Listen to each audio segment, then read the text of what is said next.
Welcome back, everybody. Jits Guy podcast. I'm super pumped for this episode. Somebody very special and dear to the Middle East region. I'm excited to get into his backstory. I hope you guys are ready for this one. Please don't forget to subscribe, hit the thumbs up, show him some love. If you don't know who he is, wait till you find out who he is and then hit that thumbs up to show him some love. And now, my guest today is a man who comes from a life of adversity, both on and off the mats. He hails from the beautiful coast of Aleppo, Syria. He had lived through a very turbulent time in this country's history and turned that flame into a passion that ignited his martial arts journey. He is today a BJJ black belt, a professional MMA fighter in the light heavyweight division, fighting out of Tiger Muay Thai, Thailand. Please give it up for the Syrian champion, Tarek Suleiman. Thank you for doing this, brother. Man, it's a pleasure to be with you here on the Jits podcast. It's awesome, and I think is like what you're doing is really, really good for the region, and it's amazing seeing someone like you, man, like sharing the knowledge of jiu-jitsu with everyone, even for the new people, introduce them to jiu-jitsu in a unique way. If they're scared to step on the mat, maybe listening to you will give them the courage to give it a try and motivate them and inspire them to be part of this world. Man, that means the world to me, you saying that, Tarek, and thank you very much. Like, honestly, for me, it's part to create that media platform, but another thing is I know guys like you and the guys that reach the point where people know their names in the Middle East, it's intimidating for the guys just starting out because you don't get recognized in the Middle East unless you do something big. Like in the States, you can be like that cool, casual guy, get on one of the BJJ World videos or whatever, and people recognize you. But in the Middle East, you have to knock somebody the fuck out or like beat the shit out of somebody to get known. So nobody wants to like go up to you and be like, "Hi, Tarek, can I ask you some questions?" They're probably scared shitless. So I hope this one shows that you're a cool guy, chill guy, and people should be talking to you. Actually, I get this a lot. That approaching me is really scary because walking around, I always have a straight up face. I'm thinking of a move or walking to my class. I'm thinking of, okay, what I'm going to teach today. I'm going to teach this, then improve it to this and that. So I keep a straight face, Right. especially when you're thinking. So people always tell me, it's like, oh man, like I can't, we don't want to talk to you because you seem to be angry all the time. So Exactly. towards the end of my classes, every time I line up the class and I tell them, hey, listen, if you have a question and you see me anywhere and on the street, off the street, whatever, you come ask me. Even though if I look angry, I'm not angry. Yeah. Just my face. I think the thing is it's an advantage and a disadvantage in life because you're a light heavyweight, you're a big guy. So naturally it's intimidating. Add to that, you're a jiu-jitsu black belt and a professional MMA fighter. Man, the average guy is just unless I know someone that's related to him, I'm not going to ask him questions. But that's the thing. What I love about you, Tarek, is that including all of your past and what you do, you always have a smile on your face and represent where you come from and what you do really well. I really admire that about you. I think I'm blessed really that I'm doing what I'm doing. I come across a lot of unique people such as you and such a lot of people that come across in my journey that made me appreciate life more, So why not keeping a smile? Even though when facing adversity, sometimes it's tough, but why not smile against this adversity and make it feel smaller to overcome it? But yeah, life is I like to smile all the time. It's funny, man. Like a lot of people think they need to become a celebrity to impact other people. And I learned this in a weird way in my life. Somebody that I wasn't doing any of this stuff and I was just doing what I do normally. And somebody actually had the courage, let's say, or the nice kindness to come up to me and say that I positively impacted them by my behavior. And that meant the world to me. And it just made me think you don't have to be a celebrity. There's people looking at you, and when you're smiling despite difficulty, people are looking for somebody smiling to feel good about life and to feel hopeful, right? For sure, man. Definitely. Even throughout my career, since the day I started, not necessarily first fight or second fight, but once I decided this is my career and this is what I want to do, I wanted my story, not in my lifetime, but in my story after years to come, kids read this story or listen to this story and say, oh, this guy, a simple guy, like coming Yeah. from like a small village, Right. like was able to do this, was able to dream about something and was like, all right, I'm going to do this. Man. Even though the world was against me, my world was against me in the beginning, but like I believed in it. And like whenever they were telling me, oh, you gotta stop this and find a serious job, I was like, it's not now, Yeah. not now. Wait, you will see. Yeah. If you want a life like everybody else, then live it like everybody else. You didn't. You chose to carve your own path, Definitely. man. Yeah, And definitely. that's the thing. You're going for legacy. It's bigger than life. Yeah, man. Like I'm like I swear to you, I never thought like, oh, I'm gonna be famous here, I'm gonna be famous there. But like my journey led me to be here now. Well, I wanted for like because my story was like hope and dream related, you know, where was Yes. no hope, where was no hope, where there was no way for me to go, there was no country for Mm. me. I was like, all right, this is my goal, this is my dream, and I hope Man, that my story will inspire it someone, will. even one guy, one person, one kid. And Yes. like I'm receiving tons of messages, man, tons of like it's like heart heartbreaking messages from kids in like camps, like Mm. in Jordan and in different places. I receive messages like they are like looking up to me, you know, That's and amazing, man. that means the world to me. A kid that like he's proud of me and he's like cheering for me. Wow. It's like something that like no matter what, like even if I lose a fight, I Hmm. gotta get up and like represent this kid. Yes.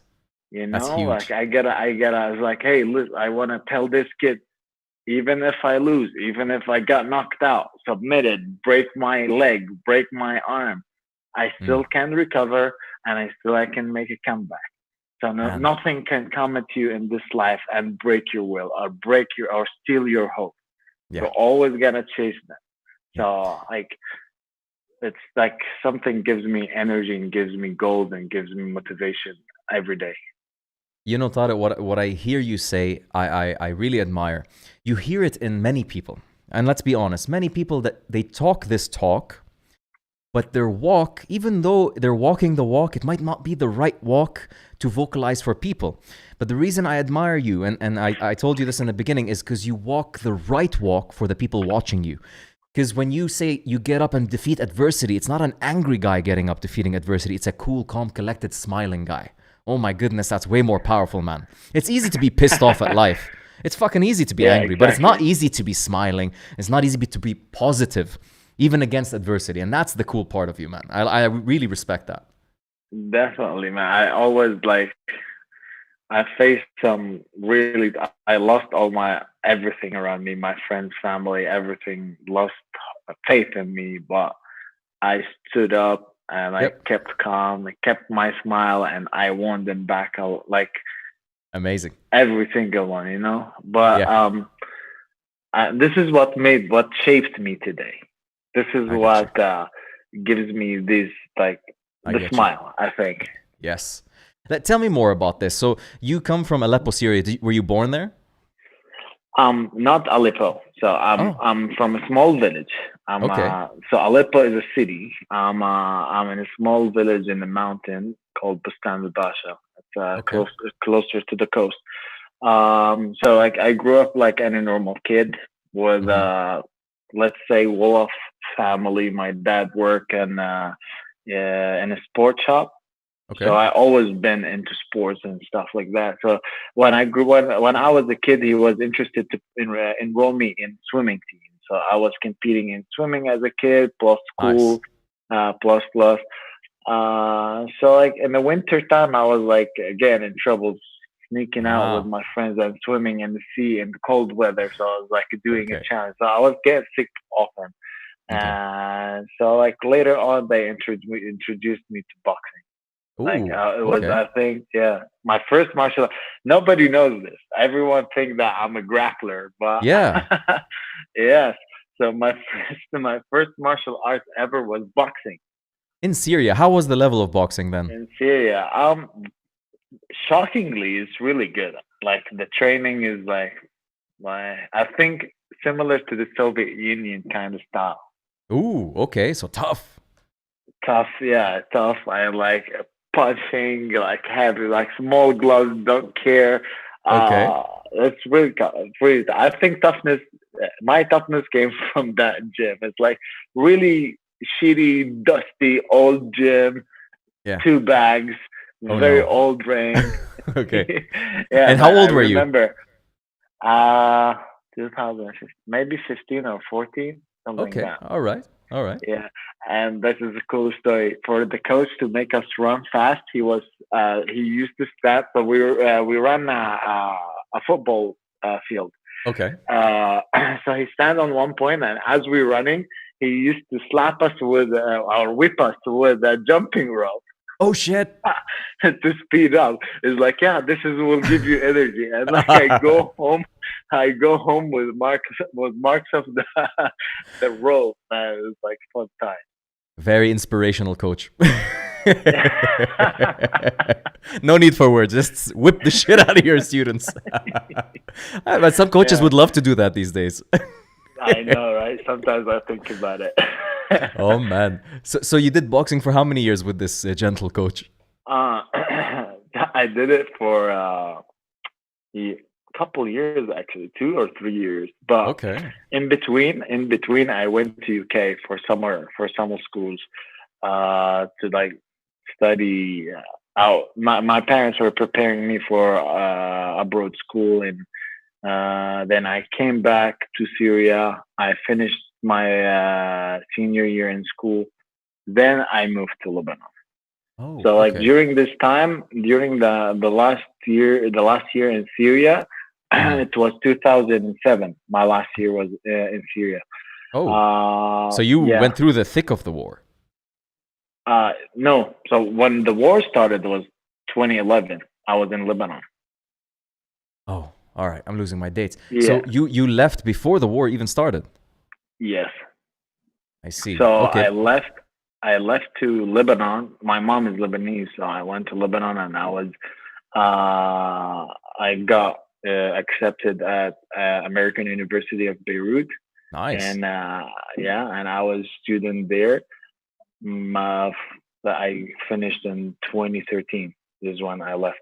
But yeah, I moved to Lebanon. I was like the first year, I was very fat, Hmm. very out of shape. Man, it's hard to be in Yeah. shape in Lebanon, dude. Let's be real. Syria is Right? hard to be in shape, but Lebanon, oof. Especially the first year, I was like a young kid. I get out of the house, no parents, Yeah, nothing, dude. Yeah, straight to dude. Beirut. Bliss House Yeah, opposite AUB Gate. That fucking I lived restaurant. there. I know. I lived there. I If lived like Bliss Street, the second street. I was there's there. no way you can be healthy if you fucking live there, man. Exactly, especially the first year. But then I was so out of shape, so fat. I was like, man, I can't do this. So like one Okay. day, I snapped out of it. I was like, I'm gonna be healthy. I'm gonna be fit. Let's Cool. work on that. So since Okay. that day, I was like working out every day, looking after my food. But no Uh, martial arts yet. no, no Okay. martial arts.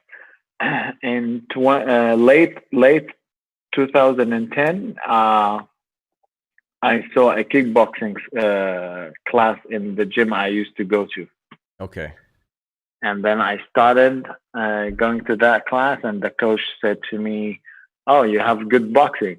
Why don't you compete?" I was like, "All right, why not?" Plant the So seed. that was yeah. So that was the beginning of martial arts. I competed Interesting. regionally kickboxing or Sanchu boxing in Lebanon, Okay. and I won that. Hmm. Then in 2011, beginning of 2011, I went to Jordan to compete in like Cage I don't Warriors? know, like no No. Arabic kickboxing championship, Arab gym, something like that. I don't remember actually, Okay. but Long something like abbreviation. that. Yeah, Yeah, yeah. You know, in Arabic, everything is long. we have to. So, Yeah, so you and started getting the taste for competing while studying in university. Like you're still focused in yes, studies as well. Okay. yes. So I was competing in university. Actually, university saved my life. You know, Okay. I was like saved my career. Let's say that. Okay. Because so like later in 2011 war started. It was Hmm. like very terrible. Like I was actually sitting at my on the couch at my friend's house, and I remember watching the news, and like I was like, oh, something saying that a car, somebody caught a car with a lot of weapons passing in the street that my family lived at. Oh shit. Yeah, and so like, man, I was like very terrible time. Like I remember calling my parents, like, "Is it true? What's going on? Is it true?" And Mm. like, yeah, mm, like it was My like, God. it's very tough when you hear things like that about your family and you're away. You can't do anything. You can't Maybe do it's anything. Yeah. easier for them. Yeah, it's easier for them, but you're outside. And like it will Mm. take me a few hours to reach them. So And you think of the worst as well. yes, you always think of the worst. But then this is the kick of my thing in my career. They say I go and raise the flag, like keep us Mm. proud, keep us proud. So like Yeah. I started there, then Were you and going regularly before that to Syria? Because like it's not too far from yes, Syria to yeah, Lebanon. yeah. Like on every holiday, every like Eid or Mm. like bigger holidays, I used to go to Syria. But after the war, not so much. It was dangerous to go. Yeah, you couldn't cross the border. Yeah, so like it was there was checkpoints, like they were killing people according to their IDs and or Yeah. passports. So it was dangerous. It started getting more dangerous and more dangerous. Then they started to have snipers on the road, and it was Holy shit, man. dangerous to go. Yeah, How could you focus on uh, studying then, man? man, it was very tough time. Almost like dropped out. Almost dropped Yeah. out of school. Yeah, I was like I couldn't focus, but um, like my family was supportive of my educational career, like any other Arabic family. So like keep focused. You gotta graduate. You gotta do this. So like I kept pushing with the university, and thankfully Cool. I like uh, people. People love me in the university, and I have a really good support system in the university. My That's my amazing. my professors, my friends. I had my cousin with me in Lebanon studying. His name is Ayman. Like it was really good support for me also, and Nice. I was able to like pull it together and Cool. graduate. Yeah. And this process, you're doing the kickboxing. Did you stop the kickboxing after the war happened, or you still kept fighting? No, I stopped kickboxing with my first MMA career, MMA fight. So towards the end of 2011, Okay. 2012, the economy started to go like sideways and like my father was like I don't know if I can support another educational year. We're gonna start, I was like not working at the time, and we were at the time well off, but then the dollar started like going up and down, and Yeah. the Syrian pound was like Disappearing. hitting the ground. Yeah. Yeah. So like he's like, oh, you gotta find something to do. We can't pay university and give you Got you. like pocket money. Um, so I actually tried to apply to be a waiter in Roadster. And Roadster. All right. Free food at Yeah, least.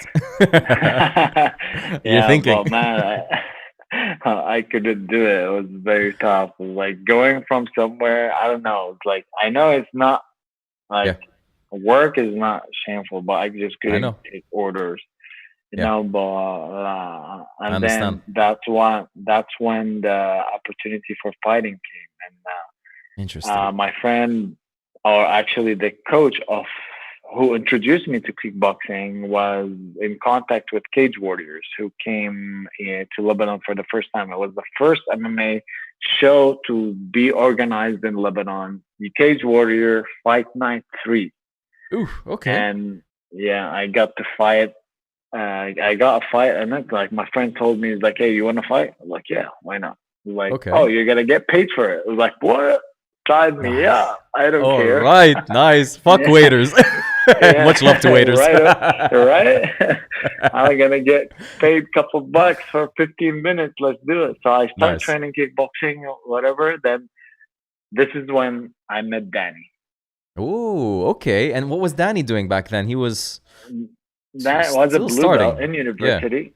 In university, he was a blue belt. He started introducing me to the concept of MMA, the way to train, the way to think about MMA, the way Interesting. to train. Yeah, He was thinking about concepts back then, huh? Yes, Very like how to, interesting. what should I train? I didn't know what to train. I was like, all right, I'm gonna go box. This is the whole thing. Like I thought about. Like then I only knew I'm gonna box this guy. Got you. Yeah, it's like he started like, no, you gotta wrestle. So he introduced me to wrestling club. Okay. Then you gotta do jiu-jitsu. So this is when I saw jiu-jitsu class also with Ghalia. Interesting. Yes, Ghalia was in. Yes, there. she was there. Yeah, they were starting. Yeah. So I started doing that, and I started doing kickboxing. I started going to different gyms in different locations, and Danny was going with me to some of them. We did some private training in AUB whenever he had time or I had time. How many days per week are you training? I train every day. Every single day, twice, 3 times? Every single day. Twice or whatever the opportunity. I was so dedicated to this fight, man. That's I was amazing. Like, all right, I'm gonna, yeah, like from the get go. If I put something in my head, I'm gonna do it. I'm gonna do it to the professional level. Did you feel it was sort of giving you a little bit of an escape of the stress of what's happening back home as well? It saved me from the thinking. Yes. Yeah, I get that feeling. It was a bit, yeah, because whenever I train, I'm not thinking of anything outside of this room or whenever. Yeah.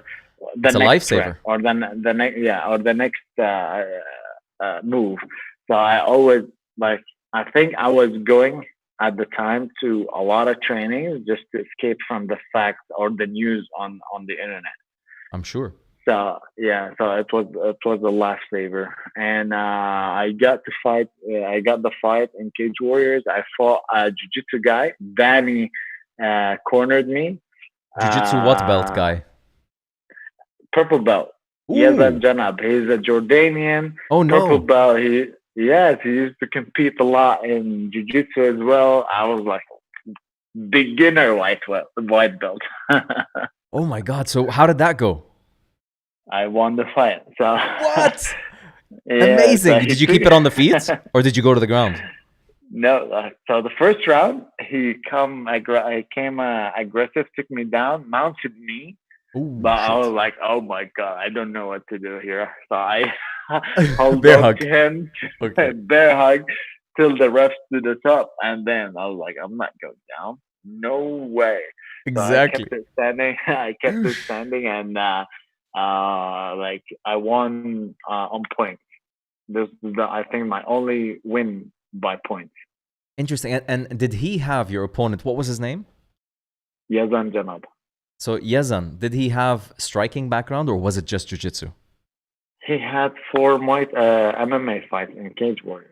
MMA fights, but did he have a striking background like you? No, I think only. Yeah, I that's think the this thing. Is what, yeah, this is what like I was hit and run kind of thing. I was like, I'm not gonna go to the ground. I don't know what to do. But that's the truth. When a jiu-jitsu guy goes into MMA and another guy knows he's a jiu-jitsu guy, they're not going to want to fucking take it to the ground. You're going to have to put a shitload of effort to take them to the ground. You're going to gas out. For sure. So this is what happened. And after that fight, I was like, I will never be in this situation ever again where I get on the ground, my back on the ground, and I never know what to do. So I was like so focused on jiu-jitsu, so focused on wrestling. I trained wrestling almost every other day, jiu-jitsu every other day with Danny. As Ghalia was saying on the podcast the other day, she was saying that we only had a slot on Saturday night. Yeah. but I had Danny to help me throughout the week in different Cool. places. Cool. Yeah. Tell me something, Tarek, like how did it feel to make money from that? Did you feel like, was it enough to tell you this is a possibility for a career, or was it just like pocket change? At the beginning, it was. I will tell you this. It was an addiction. Ooh, okay. So it had nothing to do Yeah, with the I money. couldn't. No, It like was at the beginning, de-stress. it was. At the beginning, it was all about the money. I Okay. was like, all right, I'll do this because I need money. Yes. Then I got after the first fight, I was like I got hooked to the feeling. You know, I couldn't stop. The minute I stopped training, I was stressing. So like Whoa. I need an escape. Whoa. Okay. I see. You know, so like you stop a little bit for like from the training on Yeah. Friday. I was getting anxieties on weekends. Wow. I So can imagine. I was like eating like crazy on the Yeah. weekends. So I just don't want to think about the war. I don't want to think about what's going on there. Yes. And that's what created some kind of distance between me and my family, I guess, because I was like too stressed or like too consumed emotionally with that. Because Yes. at one point I remember telling my mom, I was like, I'm gonna go back to Syria and I'm gonna fight with my friends because I lost a lot of my friends in the war, Hmm. my schoolmates. So I was like, I'm gonna go and fight. I can't do this. I can't let my people die, and I'm here watching. Yeah. And she's like, no, over my dead body, you come back. So I was like, all Yeah. right. When Mama says that, خلاص, it's over. Yeah, exactly. Yeah. So I was like, I think all right, I'm gonna just block it somewhere, and I'm So gonna focus you had to on. put up that wall. You had to like distance yourself, like you're saying, and Yes, focus on MMA. Otherwise, you'd consume yourself with these thoughts. You for can't go. sure. Your Yeah, mom doesn't want you to exactly. go, and you can't talk to them all the time. Otherwise, you're gonna fucking panic attack. So this was your escape, man. It's strange, but it makes perfect sense. Yeah, and also the internet was cutting a lot, so there was no way of communications like possible Yes. at the time. So everything was limited. That helped the distance. Then that's when I was like, "Khalas, I'm heading out, and I'm gonna Mm. find a way. I'm gonna find the path." And it Yeah. wasn't yet an MMA, but it was starting to be there. Like it was in the back of my head, like, all right, MMA, MMA, MMA. Like I'm gonna be a fighter. I'm gonna be this. I'm gonna be that. And in 2013, I no, so in 2012, I took a second fight with Cage Warriors. Okay. Uh, this is when Ghalia flew with me to Jordan, And she cornered you. and she courted me. It was like Nice. I was almost 9 months into jujitsu, Whoa. 9 months baby jujitsu baby. With a concept freak like Daniel by your side as well. Exactly. Daniel he had exams and he couldn't travel, I think, at the Ooh. time. So Okay. Ghalia, I asked Ghalia, because like she was the other coach, and I loved her like as a coach, and like I really believed in her, and Wow. I knew she cared. You know, I Yes. knew she cared. I That's who always you want in feed your off that. corner. Yes, exactly. So we went to Jordan, and she cornered me, and I got my first ever submission. Boom. What submission was Re- it? Rear naked choke. Rear naked. It was my first rear naked choke win, and I have, I think, 6 out of 9 wins. Rear Man, naked choke. what a beautiful feeling. Which round was it? First, second, or third? First round, first round, second minute. Dude, that must have been fucking exhilarating to go all the way to Jordan to fight, to take Man, Ghalia with you and then win. That's like just high five festivals. right? So like I ran to Fuck. the corner. I saw her. I ran. I was like screaming behind the cage, and then she walked Wow.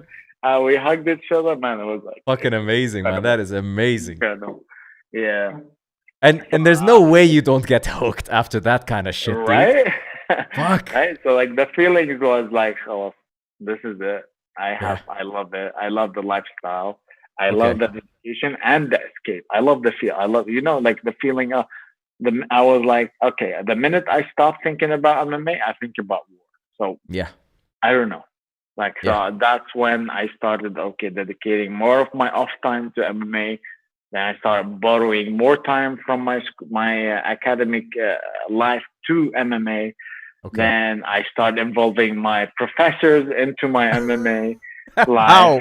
In Yes, what I way? was like, I go to the professor or my doctor. I was like, hey, I gotta tell you something. Uh, I have training, and I need to win this. I need to make some money, and I need you to help me. I was like, how can I help you? I was like, you'll help me by like push up my grades a little bit. oh yeah, let's go. And it's like I had a unique relationship with my doctors, and I That's so love them. fucking cool. Very thankful God bless for them. them. And yeah, and like they were like, okay, you get gold, I will give you 5 extra grades. You get Man, silver, you get 2, and that was like an extra motivation for me, what a And then gangster after, professor. right, and every Yes. time it's like it's actually fair. He was like telling me it's actually fair. I was like, what do you mean? He's like, all right, you're not studying, but you're doing something in your life. So I gotta compensate for that. So like, Yeah. instead of giving you money, I will give you a grade. So this is your incentive. Like, perfect. What Man, a G. the stars were aligning for you towards MMA. Right? Very So cool. yeah, and then when the doctors start, I competed in wrestling in national championship in Lebanon. Okay. Uh, yeah, so the doctors came and watched and they supported me, and I won that gold too. This is my last like amateur competition, like not in MMA, outside of MMA. How was the That was my wrestling last one. quality there? Not bad, not bad Okay. actually. It was but Greco-Roman. I started Okay. off with a Greco-Roman. Yeah, so like I wrestled Greco-Roman. This is what Danny introduced me to. Actually, it was a Greco-Roman gym. So I started there. Okay. Then Danny was like spicing it up with some freestyle. He was into wrestling as well. Cool. Yeah, Danny was really helpful, really cool. I have a like I think I'm thankful for them, both of them, Ghalia and Danny. They were the start of my career. It's amazing, man, because like the more I'm doing this podcast, the more I'm meeting people in the region that like have very interesting stories. They start connecting, and this is where like the lights, the fireworks start Right? happening. Because now so many of my guests are connecting into your story, which is fucking crazy. It just shows you that like we are all connected. Like we're in different countries, but we're all impacting each other, and we're stronger together. The more we work together, the Right? more we get bigger names, man. For sure, man. It's like this is a smaller version of a bigger picture. It's Yes. like because of Danny, because of Ghalia, they are also both connected somehow in some weird way. Yep. Then I connected with them, and I really love them. I really love the way they teach, and I always, by Amazing. the way, visit Danny. He's not like, and I refer people to his gym because I Yeah. believe he's one of the most technical jiu-jitsu guy out there. Like he I'm hearing that a still lot from blow people. my mind. Oh my, he's so technical, man. I still like I watch him teaching. It was like, Wow. wow. I can't wait to go to Lebanon and train with the guys. They're like opening up beyond submissions. I can't wait for that. Yeah, it's amazing. I'm really happy. He is the definition of Lebanese jiu-jitsu. He is what Lebanese jiu-jitsu Fantastic. is. Fantastic. Yeah, so it was the start, and I'm a black belt today because of him. Man. And that's the thing. Like, it fascinates me to hear how this all led towards it.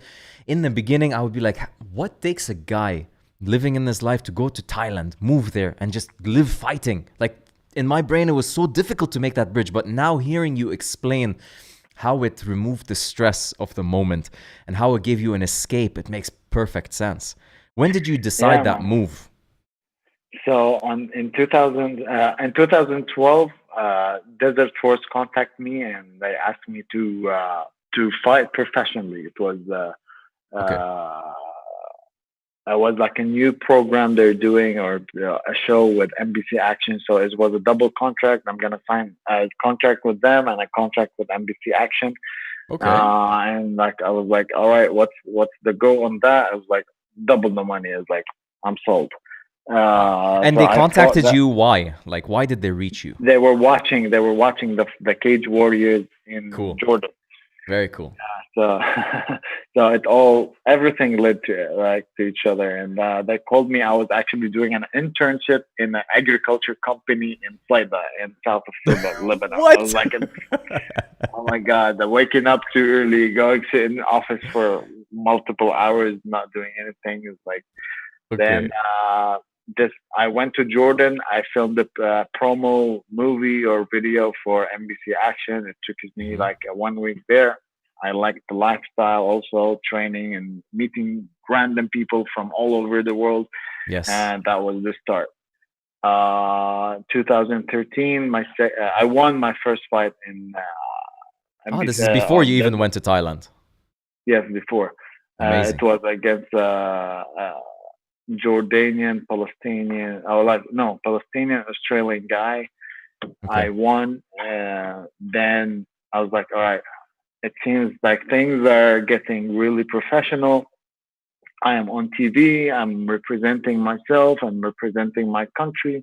3-0. I need to get things serious. So I wanted to do a camp and actually like kind of escape from like Lebanon and Syria thing, and it was between Canada and Thailand. I researched on the internet. I was like, Thailand. Canada who? Firas Zahabi? Yeah, TriStar. Ah, I see. Okay. Yeah, I was like, I got introduced to a jiu-jitsu coach who gave me my blue belt. Actually, his name is Ahmed Khabib. He's from. Makes so much sense. Everything's connecting. Okay. Yeah. So he also loved me, and we always connect together. He's like a brother to me. He's from Vancouver, Canada, and he owned a gym, or he was a coach in the gym. He was like, come over, you train, I will take care of everything. He believed in me too, and he saw a talent, and he wanted me to grow under his wing. But the wind took me to Thailand. Gotcha. And this is where the first year I walked into Tiger Muay Thai, and I walked in the MMA room. It was a choice between Phuket Top Team Tiger Muay Thai. Well, I love Tiger Muay Thai. I was like, I'm staying here. Okay. And that's it. I just stayed. You went there as a camp. You were not planning on staying. No. And like, where did you stay? You stayed in a room provided by them, or what did you do? No. So in the first month, so I went there because obviously a camp. I wanted to do a camp. Yeah. I was fighting Abdel Majdoub from TriStar, actually. Okay. Yes. He's George St. Pierre's partner. So I was like, all right, I got to do it professionally. I'm going to do this, do that. Yeah. So I went to Tiger Muay Thai. I met Roger Huerta there. And he was like my mentor. Like we connected on so many different levels. We became so close friends, and he believed in my talent and was like, "You're very talented. How about you stay with us? And I will sort out free training for you. But you don't have to pay anymore." I was like, "What? I don't have to pay anymore? I'm staying." Whoa! So 1 month became 2 months. 2 months became 3 months. Then I went to fight. Actually, this was the beginning of the disaster. Okay. My traveling disaster stories, actually. Because of your Syrian passport? Yes. I see. Where was the fight? In Dubai. Ah, shit. Okay. At that time, it was a bit difficult. Yes, it was in the American University of Dubai. I remember Desert Force was there. The first Desert Force in UAE was there. I was supposed to fly from Thailand there. They couldn't arrange my visa, and my visa in Thailand was getting expired, so I had to leave. I went back to Lebanon, and I was waiting and waiting. I continued my training there. Man, fight week, every day they call me. It's like, okay, go to the airport now. I go to the Oh airport. no.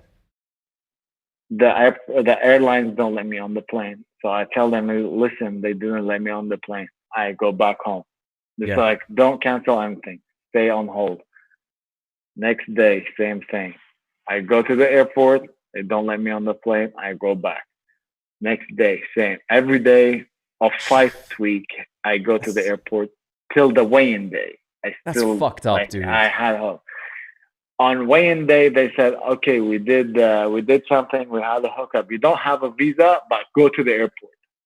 I was like, "Oh my god, I can't deal with this." I was like, "I'm already cutting weight. I'm already broken down. I'm out of this." Like, no, it's sorted. Go to the airport. Okay. I went to the airport. They said, "Oh, you have authorization to go on the plane without visa." Okay. So I went to Dubai. I got to the airport of Dubai. Immigration took me to the office. I don't know where. I stayed in the office for maybe 6 hours, standing, waiting. Cutting weight. Cutting weight, yeah. 6 hours, maybe more. So I arrived at 1 p.m. 1 p.m. Yeah, they let me out of the airport around 7 p.m. 7:30 p.m. But you got into Dubai. And to Dubai, and they called me as like the desert force called me is like, you still have to make weight. So I had to go to my opponent's room with the scale, and I made weight in front of him, and then I started recovering. That's when I popped my knee in the fight. No, but because man, fuck, god damn, that's crazy. First minute, he go for a takedown. I defend the takedown. I blocked him. My foot went between the cage and the mat, and I twisted my ankle. My knee went sideways, and I popped my like it was literally first minute. First thing, like I think I threw a punch or a kick. He threw a punch or a kick. Went for a takedown, defended, popped my knee. Kept fighting 2 rounds. But towards the end of the second round, I couldn't stand on my knee anymore, even though the referee knew my knee was popped. He came between rounds and he told my corners to throw the towel. And it's like, don't you throw the towel. I made all this trip. I struggled all this, like to throw the towel. No way. I will keep going even on one leg. Second round, I actually stood on one leg to fight. End of the second round, I was on one leg, and the referee just saw me, and it was Evil Levine. It was a very nice guy. I love him. Then I just dropped on my knees. Then this is when university saved me. I was still in university, went back to university. I want to extend a shout out to Dr. Tarek Suleiman. He's the physiotherapist of AUB. Oh, I had wow. I had a special relationship with him also. So he also believed in me. I was the only MMA fighter in AUB. So I had the community, the athletic community in AUB. That's incredible. So I went to him. He actually immediately tweeted back to me, is like, it's a torn ACL. Yeah. Right away from the TV. He was watching the TV. He was watching the fight. Yeah, he was watching the fight, and he sent to me, is like, it's a torn ACL. Come to my office when you come back to Lebanon. Oh, that is fucking incredible, man. Oh my goodness. Yeah. So like, man, that's the thing. Like, because you have the heart of a fighter and you want to fight, but sometimes so early in your career, these situations could cripple a person's career, right? Sometimes even though you went through so much difficulty, the right decision was to stop that fight, right? For sure. Looking back. Yes. Definitely. I think, like, I look back at it and like it taught me a lesson. It taught me, like, you gotta look the surroundings, you gotta study the situation. It's like everything was telling me not to fight. Yeah. It was so hard to go on that plane, so hard to go to Dubai. Wow. But like it was so long of a camp, a lot of people involved in it. It was You didn't want to like, let anybody down. yeah. So it Oh, was very hard. It's like, okay, I can't let anybody down. It's like, sure. and even imagine, even my corner flew 1 week ahead of the fight. They were in Dubai in the hotel room, just counting days, waiting for me, Man, like that's wondering it's if I'm gonna make it to Dubai or not. this is the reality. Like a lot of people, they only see the, as they say, the cliche, the tip of the iceberg. They don't see what goes into a fighter getting his ass to a fight. It's more than the fight sometimes. 100%, 100%. Man, I have 7 losses in my career. Five Mhm. of them have a story.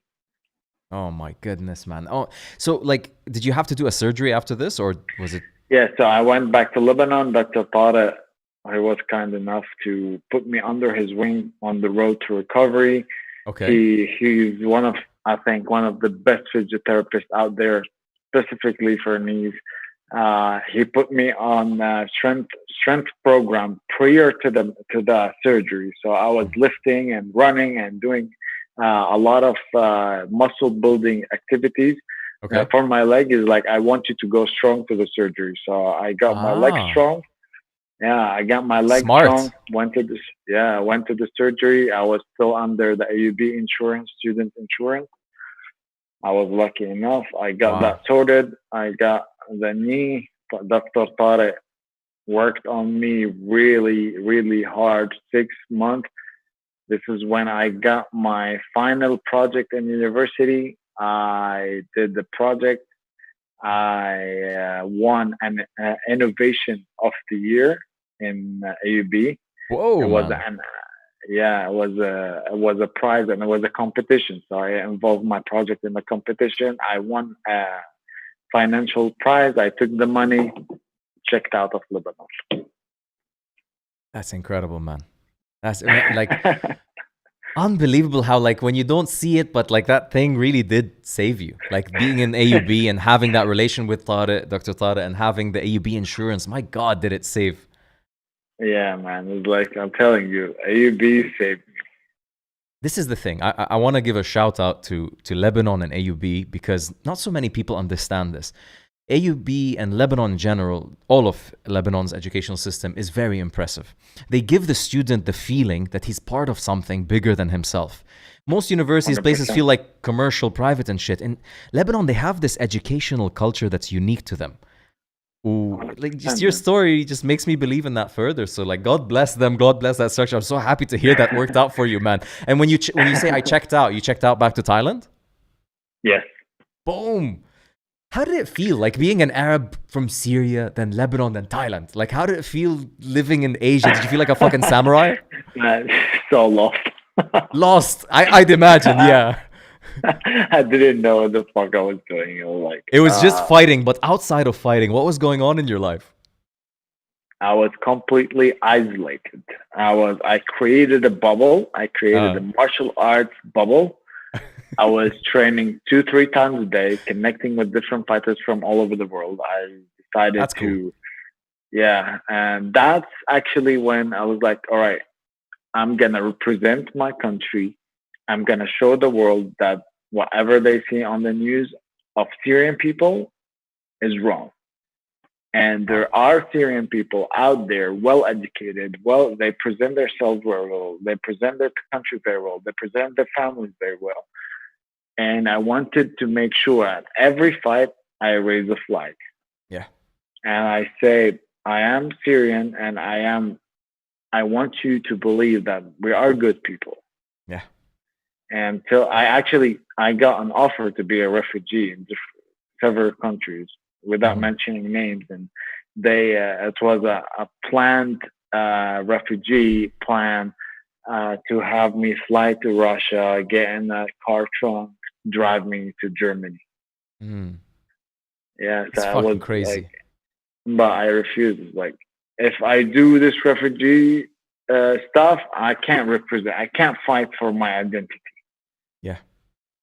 That's what So people I don't was like, understand. They think it's stubborn, but that's the fact. We like no, I really wanted to fight for my identity. I really wanted to face the adversity of the trouble stuff, and mm, I wanted to Like I just wanted to. Even like my dad was like, "Why don't you just, if you stop in the country, why don't you just throw the passport refugee there?" It's like, no, Mm. I want, I want, I want to tell a story. I It was your want, way. yes, I want after I pass away, leave this life. I want people to believe in themselves, to believe in their identity. Syrian kids believe in their That's identity. beautiful. Any kid. That's beautiful. So it was like this is what was feeding my career actually, and like story after story, just like Yeah. every time I face something hard like this. Actually, this is not the hardest story I went through. This is I'm sure it isn't. like yeah, but yeah, like I wanted these stories. Just these stories made me tougher. It made me Yeah. see like a problem, not a problem anymore. I admire that because, you see, this is fact of life. When you were in a specific situation that allowed you to behave in certain ways, there's a lot of people that you can't fault them because they had wives, they had the kids, they had something, and they went through a similar scenario. Some of them even worse. They were in the war and had to get out and escape and go by boats, and the crazy stories that we've heard. They didn't have a choice, but when they see someone like you representing Syria and refusing to reject their Syrian identity, because, man, like just to touch maybe a little bit of a step back from this whole MMA thing, because my mother's Syrian, I have Syrian blood flowing through me, so I feel anger sometimes about what happens, but I also feel that people are misinformed. A lot of people that if they just spend the time to see Syria's history and understand how pivotal it was in Middle Eastern history. Like, most of the fucking Middle East wouldn't exist without Syria. The entire Mesopotamia, trade route, money, trades, nothing. Saudi Arabia wouldn't fucking exist without the trade from Syria. Like, Damascus was a hub. There's a reason Jerusalem has the Damascus fucking gate, because it led them directly to where the money comes from. Like, it was important. 100%, man. Like, and I can't say, like, I can't mention enough how, like, I have family members that are refugees somewhere. Yeah. But I just, I don't know. I just couldn't. I couldn't stop fighting for these kids who couldn't refugee. Yeah, that's cool. And I get you. I wanted to my feelings for them, and I wanted to feel what they feel. Yeah. And in some way, I always wanted to say. I always said to my mom, "It's like I can't fight with my friends in the war." Yeah. But I will fight it my way. Yeah. You had to find your way to feel like you're fighting for what you believe in the country. Like, yeah, I totally understand. Like, between the escapism, it makes sense. It is not an escape as in you don't want to deal with it. It's an escapism because you were forced to. Syrians couldn't go back home. You can't just sit all day talking to your parents, freaking out about the next bomb that drops next to the house. Like, I know it sounds crazy, but that's the reality. And for a person, like, you can't. Yeah, you can't. Like, I lost my neighbors. I lost my family, my friends, family. I had lost my family members for bombing. So it was like terrorist attack. They just put a bomb in his car. There was a huge attack next, like, to the bus station in my city. That was one of the lowest. I think I hit the bottom. I think in 2014, 15, 16. I was these 3 years I was on the bottom. Because of your career or because of what's happening in Syria? Both. Like, I couldn't, like, I just couldn't get out of it, get out of the misery. Yeah. And I was falling more. Like, I just couldn't find my feet under me to stand up. You know, I was like lost. I knew, it was like a blurry vision, a foggy vision. I just didn't know where to go. I didn't know how. It was like there was no sense of direction. There was I lost the fight. I think you were fighting. You were taking on MMA fights during this bad phase. Yeah. Shit. Yeah, you were not in the right place to be fighting. I was struggling over and over and over. So, sure. Yeah. So what? Like, you're still living in Thailand through this phase? Yes. I never left Thailand. Never left Thailand. And were you feeling alone at this time? Like Man, I'm sure it was I difficult. was so lonely, but Yeah. I just like It was the only I way to think cope.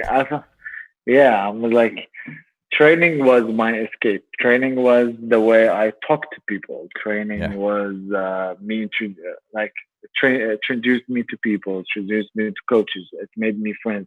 My talent in jiu-jitsu introduced me to people. People liked me. Mhm. Coaches liked me. So I was like, all right, I gotta get better in this. So I was like getting better and better and better, and people start to know me, to be familiar with me. Wow. The people on that street of Tiger Muay Thai like start to know me. I build a relationship with the hotel I was staying at. Or not That's hotel, it's amazing. like a family. I rented the room Yeah. from a family.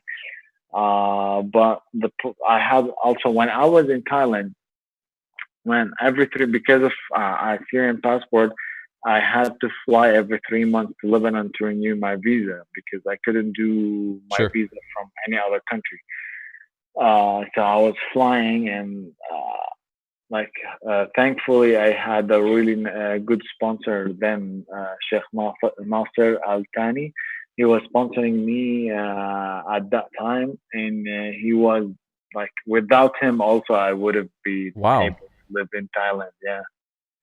Wow, man. Like he believed in you and he wanted to support your passion. Yeah, he That's watched one of my fights in Dubai, in Abu Dhabi actually, and he believed in me, and he was like, "I want to sponsor you." that's fucking And cool. they actually said, check your Instagram, and I was like Oh, checking my Instagram. It was this picture of me making weight, and it's like Sheikh Nasser Al Thani is glad to sponsor the first Syrian athlete, blah blah blah. And wow, I was like, man. oh, wow, this good. This was my first actual sponsorship. It's amazing hearing you talking about this because like we hear this from so many. I hate to use the word life coach, but like you hear so many of these guys that are like life gurus, whatever. They repeat the statement and they have to use partial of truth to sell whatever they're selling. But the, Yes, the truth of it is, when you believe in something so much, whether for whatever the reason is, your reason wasn't like, I just love this. It was love, but it was also escapism. But you committed yourself 100%. There isn't more commitment than that. Like, fuck, dude, you exactly. you, you lived in the, the martial arts. I thought to myself, like, I gotta, خلاص. Yeah, I want to be a professional. I gotta yeah, live like one. yeah. And the doors opened. Things started clicking. That's how it works. In 2017, things start clicking. Yes. Oh, wow. How? Tell me. So like, so, you know, a lot of shit happened Yeah, throughout the career, and people start to be familiar with my story. cool. Immigration start to be familiar with my story. That's fucking cool. Okay, in different Yeah, countries? I and UAE. That's amazing. Okay. Yeah, so like I actually met someone who works in the airport, and he actually helped a lot. So he started introducing my story to the immigration officer, and he's like, "Oh, this is my cousin. I need to help him sort out a visa." Blah, blah, blah. I was like, because there was no way to apply for a visa to come to UAE. There was till now. There is no on the system to apply online to go and apply for Syrian. You have to go through an office, except Got for you. this guy. So he helped me a lot, and I start Incredible. coming over and over and over and over. Appear on TV.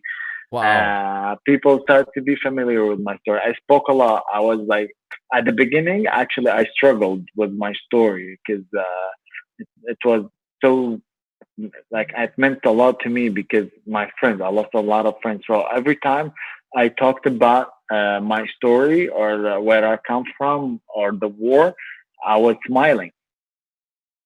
It's a So nervous tick. on yeah, so on the camera, it's like, man, it looks so weird. It's so creepy. You're talking about death, and you're smiling. That's how So people cope, man. I had to speak to a psychologist and like, hey man, like it's so weird. Every time I talk about like a relative or a friend of mine dying, I'm smiling. It's like it's your brain is protecting your body. Yeah. And so it's a way of protection. So we talked, we did a couple sessions, and then I was able to start be comfortable with it and start accepting my story, accepting the loss of my friends, accepting the loss of my That's huge. family member. Yeah, and like I did a longer documentary about my story, and I saw that. like It was a it beautiful documentary. touched a lot of people. A lot of people contact me about it, and Yeah. it was the beginning there. Let's Yeah. say. Yeah. Man, it's unbelievable how important it is. And sometimes us Middle Easterners take pride in the wrong way. When we suffer from something, we sometimes don't like to talk about the psychological suffering. We think it's something weak. You know, like like you think, no, true psychology, this is a Western problem. It's a global problem. And what you talked about is so important. Like, we as a region have gone through a lot. Syria is a country who's gone through devastation recently. You have Palestinians who've gone through devastating history. You've got Lebanese currently going through a devastating time in life. You know, like, exactly. This is the thing why, Tarek, I think your story is really important. And removing you as an individual from it and removing the legacy talk, let's just talk friend to friend. The region is going through a lot of difficulty. And your difficulty coming from Syria is very relatable, unfortunately, to neighboring countries. So there's a lot of guys out there, man. It's not the same circumstance, but it's relatable. And we always a lot of people feel defeated. They're like, man, I'm alone. I'm in this alone. I can't do this. There's no way fucking out. But if you just see one guy that looks like you, sounds like you, talks like you, make it, hope, you got it. You know, there's a fire. Exactly. That's the big thing. This is what I was saying from the beginning. This is what I wanted to represent. I didn't want to represent myself. I wanted to represent the hope for every broken man to get his shit together and fucking fight adversity. And I always say, nothing can break me, and I will never be breakable.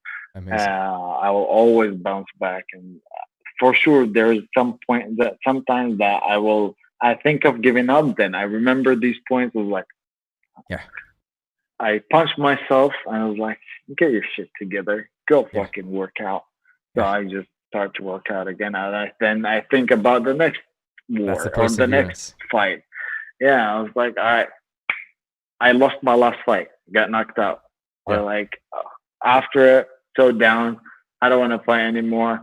2 days later, signed up for ADCC trials in Singapore. When? It's in 5th of December. Fucking beast. I can't wait for this shit. Okay, good to fucking hear, man. Let's go. Man, this is the thing. Like, fuck. Back to training.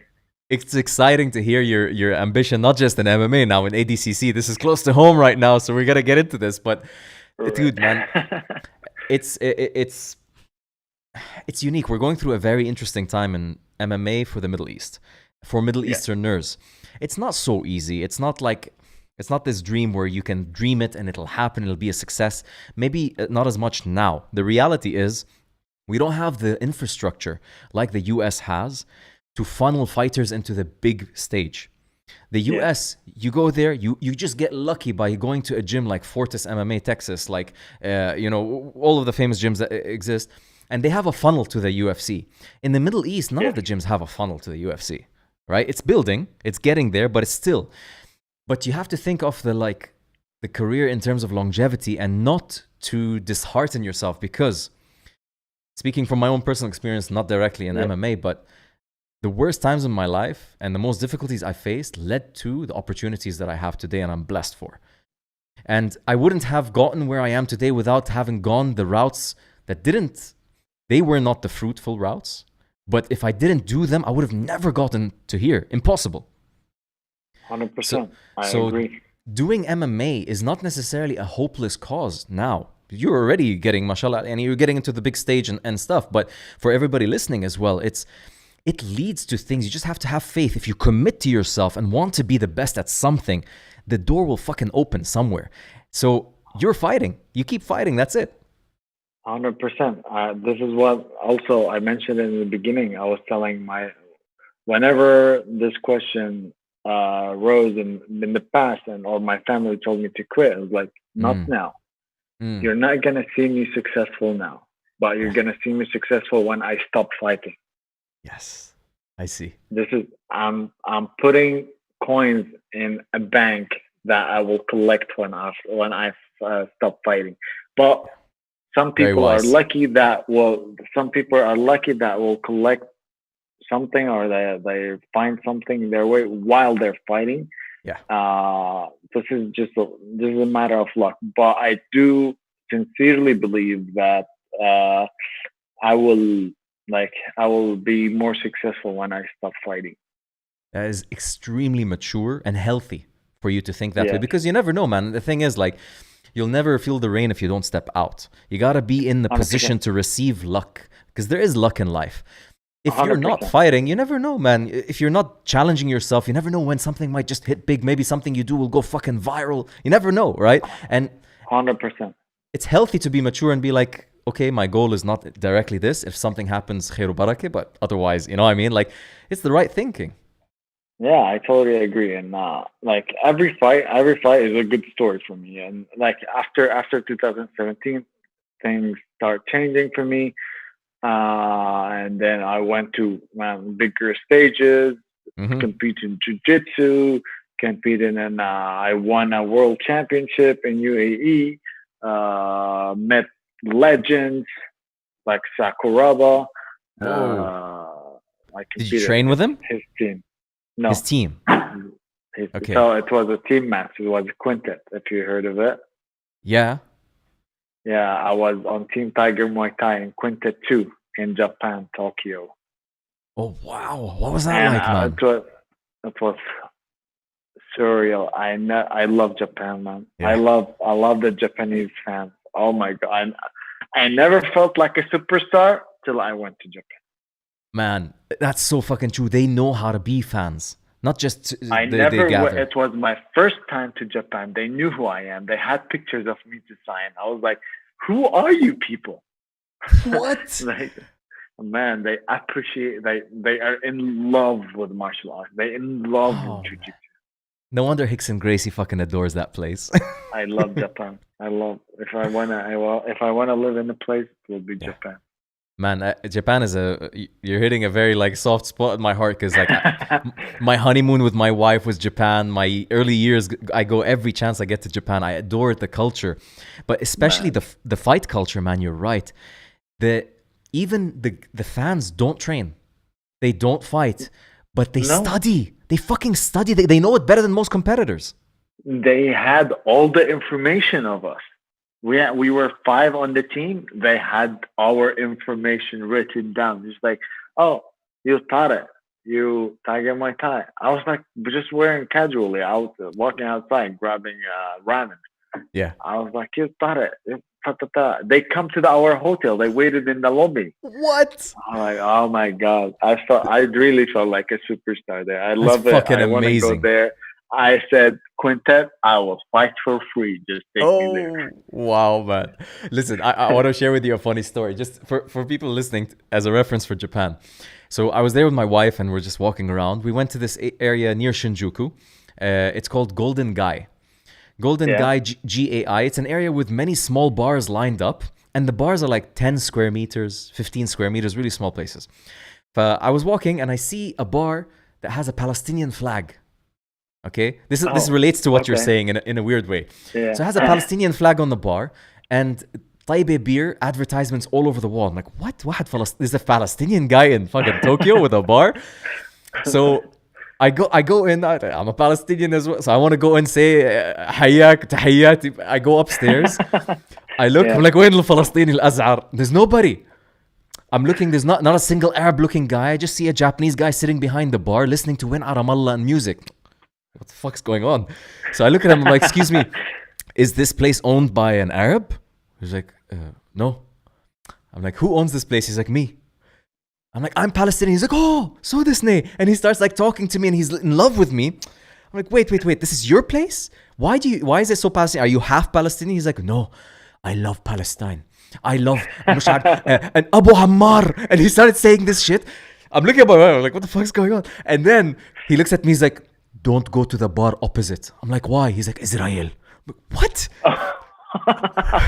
Shit. I go down, I open the door. It's an Israeli bar with Israeli flag and the Israeli beer.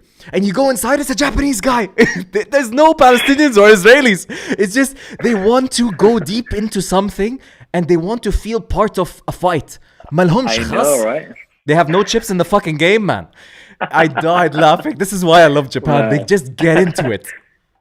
Oh, man, I love the Japanese people. They are so cool. And they're so polite, man. Yeah. Super polite. Yeah. Oh, I love that.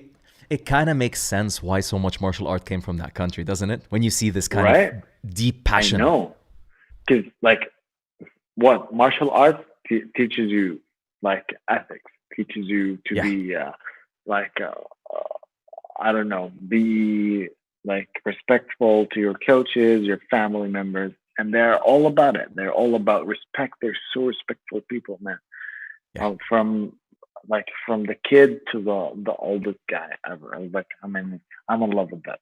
They've done a good job maintaining their culture and tradition. And sometimes a part of me looks at our Arab region and I feel like I wish we can take a note from Japan because we have a beautiful history. A beautiful history. The present is not as beautiful as our history, unfortunately. Yeah.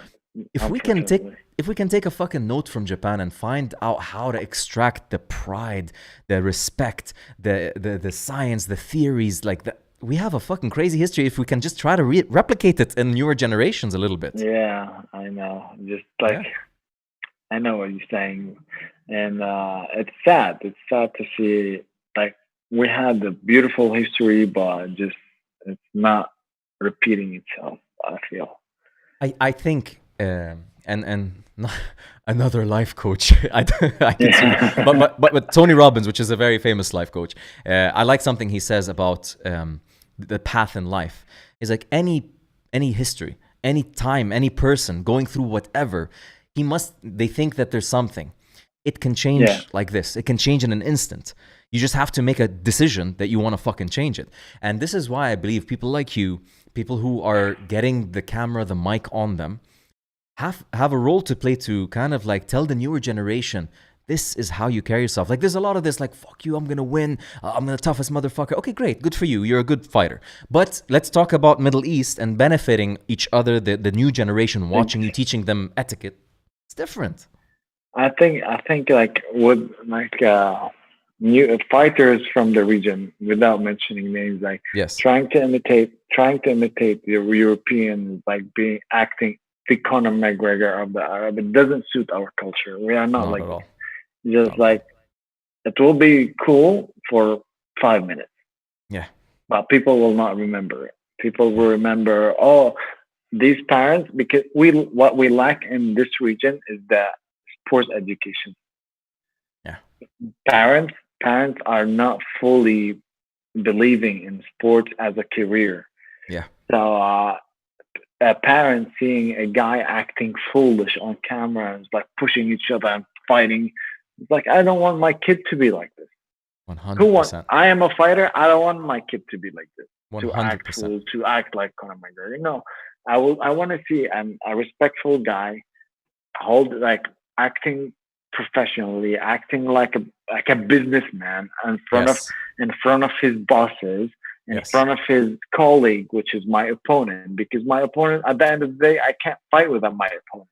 Yeah. So I with disregard, without mentioning if I have a personal problem with or not, I can't fight. I can't make money without my opponent. So I have that. He will have my respect for that. So I want to show these parents like, no, it's a business. Yeah. It is an actual it is a career, business, and it is a career. I'm a businessman. I'm the owner of my own company, which is Tarek Suleiman LCC, let's say,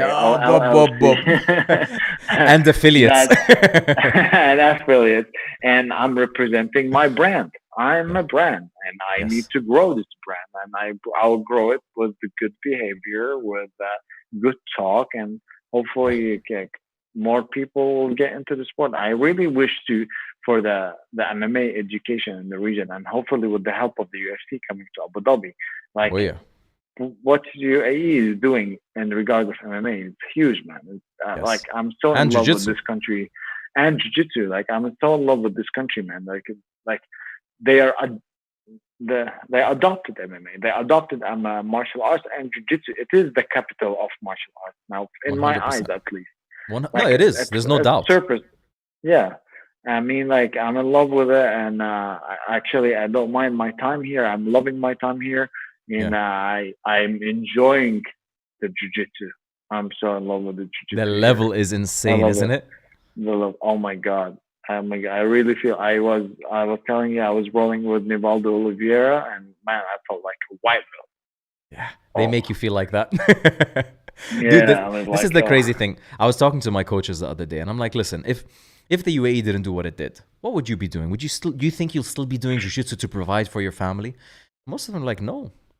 If had it not been for the UAE, hundreds of black belts might have not been training right now. 100%. They made jiu-jitsu popular. ADCC, They made it a man, biggest career. turn. It wasn't a 100%. career before. Like you had to compete with thousands of academies that existed way before you learned jiu-jitsu, or you had to go to find some corner of earth that didn't hear about jiu-jitsu and get lucky to teach the poor white belts of that 100%. city.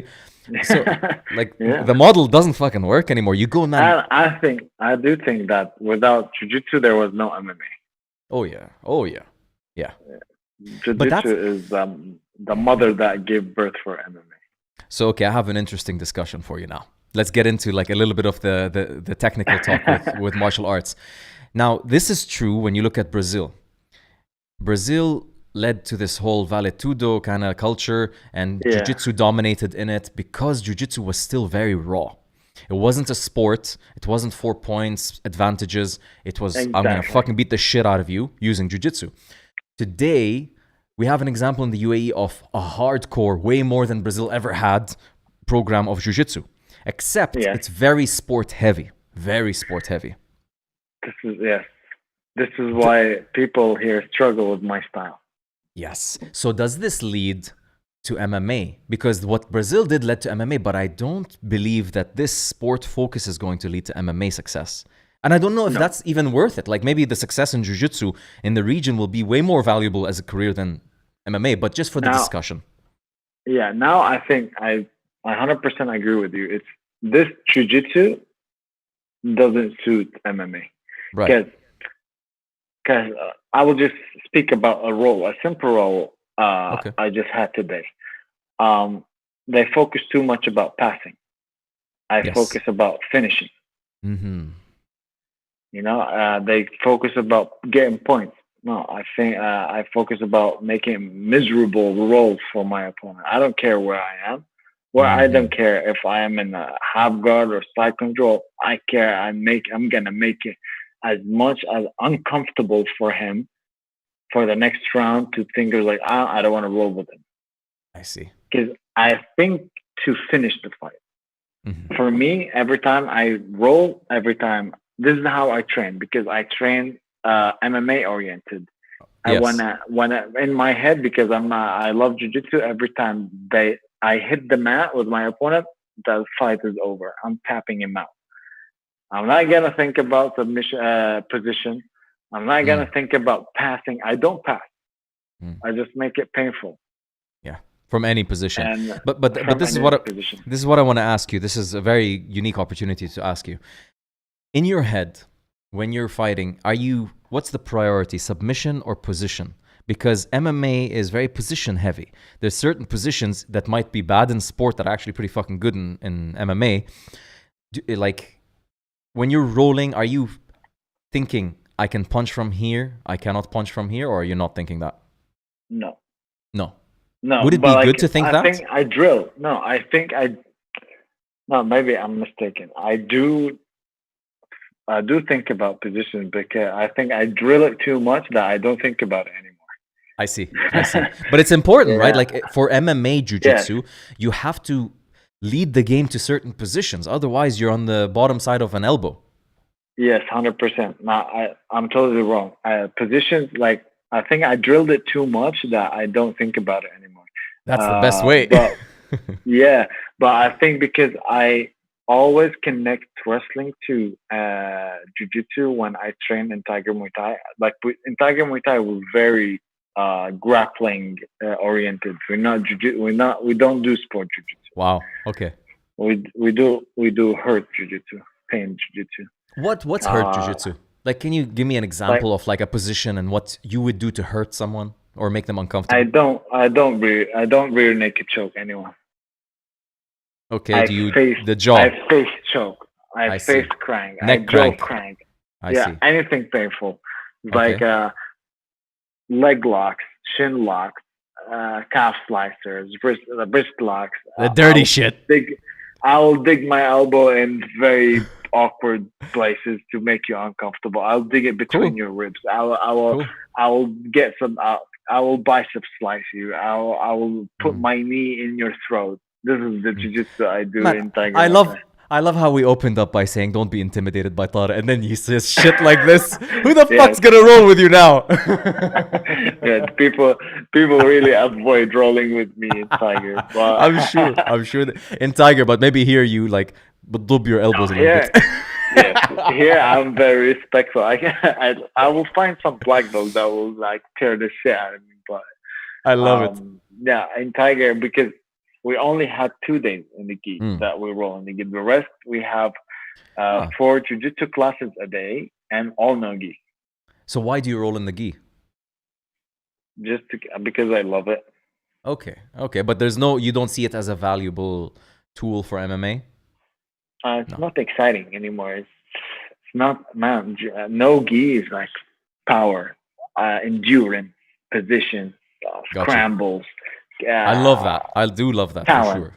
Yeah. I mean, like, there's so much creativity in no-gi, and there's so much action, and it's so applicable for no life.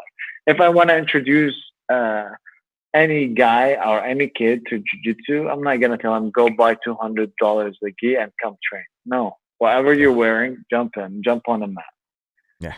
So, like, I think it's more applicable for, like, I'm so no-gi oriented, and I love no-gi. I still love the gi and train with the gi, but, like, I always lean towards the no-gi. See, this is the thing. Like, I see no-gi and gi as different sources of potential. Like, no-gi, obviously, more relatable to real life, more effective for MMA. Conditioning wise, you got to be a lot more able to scramble, you got to be able to pin a lot more, and you need to learn how to use their joints. So there's a lot of usefulness in it. But I do believe gi does have its place for MMA the same way a Formula 1 car has its place in racing. Because if you want to look at entertainment, watching Formula 1 race might bore you to fucking death, right? For sure. But if you actually get into the car, there's so many fucking buttons. Nothing is automated. Everything is up to the driver. And he has to fucking drive on the racing line. They are the best fucking drivers on earth with a drift car, with a normal car, because they're so fucking technical. I see gi as Formula 1, and I see no gi as Drift King. I have to agree with you. I Right? don't disagree. I think I say it, and I will always say it, that to be good in no-gi, you have to be good in gi. Thank you. Okay, I feel better. I was worried. No. I do. That's why I train gi all the time. It's like to be good, and it works my grips, it works my position, it works everything. It's like I'm so pro the gi as a startup. But especially as an introduction, it could be intimidating in the beginning. This is how I think about it. If I have a beginner coming to my class with no gi, to my gi class with no gi, and it's his first time, I will let him in. But the second time, I will tell him, if you enjoyed it, go get a gi, and I will start teaching you grips. And I think my success in no gi comes from my beginner in gi, because I was preparing for MMA fight with my gi, because in Ghalia's class I was not allowed to train no gi. I see. I was only trained gi, but it makes you a lot tighter as well, as because like imagine a guy. Position, Imagine somebody who starts jiu-jitsu and never trains gi. Then he suddenly faces a guy who's trained gi and no gi. He's gonna feel like he's training with a rock. 100%. They're gonna It be makes so you sticky, suffer. so tight. They're gonna know how to fucking like pull you in like a black hole. It's different. Gi players, they're very scrambly, squirmy, dead arm escape kind of shit. But I definitely think there's merit in training with the gi for MMA. But How, however, I will disagree with you on one point because you will meet a Dagestani that never put a gi on him and he wrestled all his life. yeah, He will be maul a you. no, oh my God, I struggle so much with these guys. Have you been to Dagestan? I never been, but I wish to go to just do a wrestling camp. But I trained with the coach of the national team. Oh Dagestan. wow, oh wow, wrestling. Yeah, wrestling. He came to Oof. Tiger with Merbek Taisumov, Whoa, and yeah, Merbek is a really good friend of mine, and he's strong. that's amazing. Mashallah, man, mashallah. I'm like for a 70-kilo guy, oh, he is strong. That's the thing, like tying back into your story with Syria and what you're doing. Go on YouTube, type Dagestan or Dagestan history. Millions of views. Thanks to what? Khabib. There's plenty of superstars before him that broke the surface, but Khabib broke the mainstream surface and suddenly people are reading Dagestani history, Dagestani culture. Why are they so good? 100%. Why are the Caucasus important? That's the power this has, man. Your impact could have people going and typing, what is Aleppo? What is Syria? What is, you know what I mean? Like, Yes, why yes, did this happen in Syria? Whereas they wouldn't give a shit otherwise. A guy living in 100%. California, smoking weed on Long Beach, would not give a fuck about what happened in Syria. 100%. I'm like, I really hope that like my story could be heard like Yeah. worldwide and people pay attention and people invest in the youth there and then they start accepting. Hopefully one day, maybe not me, but more successful kids that choose this path and do much better than I did and I help them chase this path in a way or another. If directly helping them or indirectly helping them by just setting example, and hopefully I see one of my country like really shine and be stars one day in MMA. That's the beauty of legacy, my friend, is that you're part of it whether you're in this life or not. You have become a reference for anybody from Syria wanting to fight and put on gloves. Once they start, because in martial arts you start in your own gym, in your own club, confined, and you don't seek out. Once you want to go pro, you have to seek out. You have to know what people are doing, and eventually Yes, they're gonna find Tarek Suleiman. He's from Syria. What did he do? And they're gonna start reading research, and you're gonna impact them. That's the power of what you're doing, and to me that's the ultimate success. Because whatever we accumulate in this life, you don't fucking take to a meter by meter ground hole in the ground. 100%, 100%. This is the greatest contribution and success you can have at the same time. So, man, I'm so glad we did this, and thank you for spending the time and sharing all of this with us because it's fucking incredible, your story, man. Man, again, thank you for like giving the opportunity for myself to share the stories and for so many like different people. Like I listened to your podcast and Danny and Ghalia and like I'm really They're happy that amazing. people start to know them and people start to know the community. We are Yeah, martial artists are cool people. Like yes, they I are. mean like cooler than businessmen. I'm 100% sure. Oh They're yeah, man, cooler than by businessmen. far. You will That's why businessmen you, come to martial arts gyms. like out of 10 MMA athletes, you'll take only one dickhead maybe, but the rest are cool. Yeah, yeah, 100%, I'm 100% sure. And people like we are not. We may look intimidating, but yeah. we're deep inside. We're marshmallows. And that's the thing. Like, to you, certain things you do might not feel so significant. To Ghalia, when I talked to her, she shared that story of the first time her and Jude jumped on the mats to sort of like pretend like they're competing in the World Pro because girls weren't allowed. And she said it as a funny story. She's like, I'll tell you a funny story. And like to her, I'm sure she understands it's significant, but she wasn't looking at it in that way. Man, the messages I got from the US, from Sweden, because this whole drama happening recently about inclusivity of women in jiu-jitsu and Yes, their so they've been quite focused on this topic. The amount of people that messaged me saying, this made my day. This made me so proud. This made me so proud of women. This made me... That thing she did does that. And things you're doing will do that. And I believe in that so much. I'm so happy now to be able to talk to you and have this platform for us to have a piece of record of Middle Eastern martial arts history. Yeah, this is you are the history keeper. You're the memory keeper. I think this is the importance of your role. Without you, we will have no us.